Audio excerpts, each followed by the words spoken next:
Something really weird is happening with iOS 27 beta, and especially here we're talking about beta 5, nowhere to be seen. But what's happening? Is it cancelled? Will it be released this week or later on? We're going to talk all about that, but first of all, we have some really interesting features to show you guys that we have been able to discover on iOS 27, and then I will show you guys a really interesting chart that reveals basically everything we need to know regarding the 5th beta and what's happening with that update. Now, first off, as I said, we have some more new features to talk about that we haven't been able to actually get a look at on the previous videos. Now, we have a pretty cool feature on iOS called back tap, and it actually has changed here on iOS 27 when you go to actually enable back tap, whether that be double tap or triple tap. You will see here a new interface. So you will have a search section, but now you will also see here we have everything organized into different sections. Previously, you had just a long list of different actions.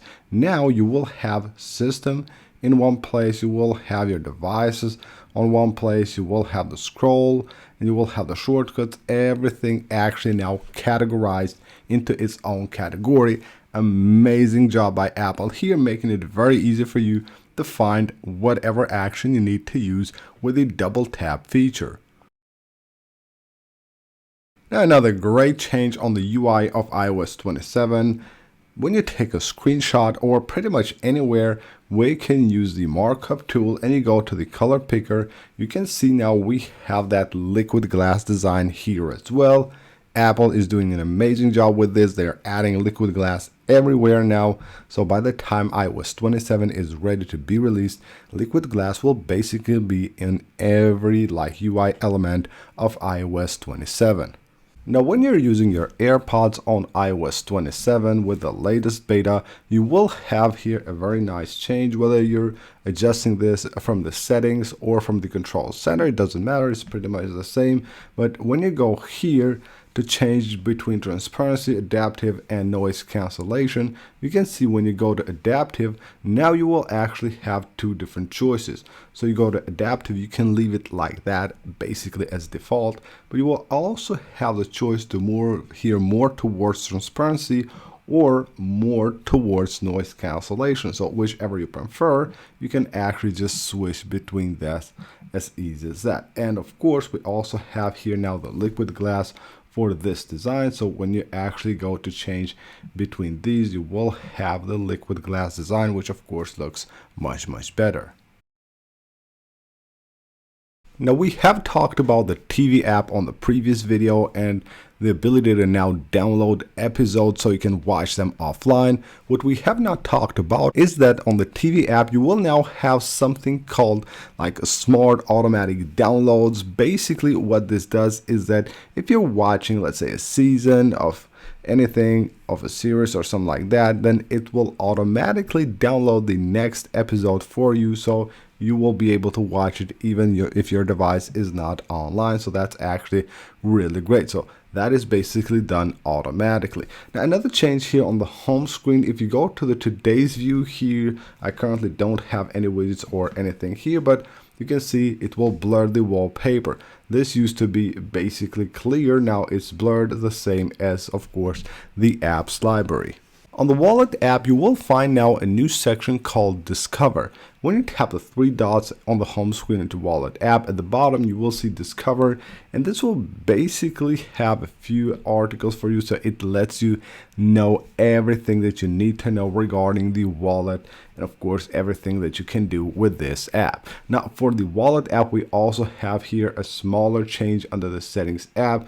The Wallet app, as we have talked about, has been updated with the latest beta of iOS 27, but it also has been updated on the Settings app right here. And then there's this new splash screen on the App Store, new personalized collection, app notes, and bigger, bolder visuals. This is something that will pop up on your App Store when you update to the 4th beta of iOS 27. Now, overall, until now, iOS 27 is great. On the 4th beta, we have great battery life, great performance, everything is super smooth, nothing to worry about even if you have this installed on your daily driver. So actually I've had it installed since beta 1 on my daily driver, and it's looking really good. But what's happening now with iOS 27? Where is iOS 27 beta 5? Now it should have been released on the 3rd, maybe on the 4th. It didn't happen. Usually Apple will release betas either on Monday or Tuesday, very rarely on Wednesday, but it didn't happen. And I don't think, if it basically didn't happen yesterday, so I don't think it will be this week at all. And we have a really interesting chart to take a look at, and this basically shows a change that hasn't happened in years. It hasn't happened on beta 5, beta 4 ever, I believe, but it has happened on earlier betas, and I will show you guys that and what I think will happen here with the next releases and how Apple will move their schedule. So right here we have a chart of the iOS beta. So let's just move here to the 0.0 updates, and it basically shows you with these colors how many days iOS has stayed on each beta. So you can see right here from iOS 11 and up, every first beta has stayed 14 to 16 days.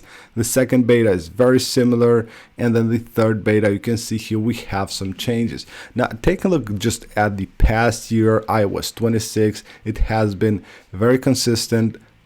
2 weeks for the first 4 betas, and then a week here for the other betas until the final release. Now what's happening here with iOS 27, you can see right here 14 for the third beta, and then the fourth beta it's actually here for 17 days. Now just taking a look here at iOS 17 and 16, you can notice right here the third beta on each of these has been out, and they have stayed on the third beta for 3 weeks. And then Apple moved on, of course, to their usual schedule with a 2-week here for the fourth beta, and then to the weekly schedule, which from the 5th beta to the 6th, that's when Apple moves to weekly schedule. Of course, if you see earlier iOS versions, they are all over the place, but for the most recent releases, that's what happens. As you can see right here, every time from the 4th beta, 5th to the 6th, then we have the weekly schedule. So my guess, taking a look at these 4 last years, what will happen here, even though it didn't happen the last 2 years, but it has happened previously, is that Apple will actually leave beta 4 out for a few more days. So it will be until Monday, so 4 days from now. So that will stay on beta 4 for 21 days now, 3 weeks. And then from then on, we will move on to the 5th beta, and that should be out for a week before we move on to the 6th beta of iOS 27, and that should be out for actually also just a week before we move on to the next beta. So just to put this in perspective here and take a look at the calendar, with this new schedule, I'm expecting beta 5 right here on the 10th, moving on to beta 6 on the 17th of August, and then beta 7 right here on the 24th.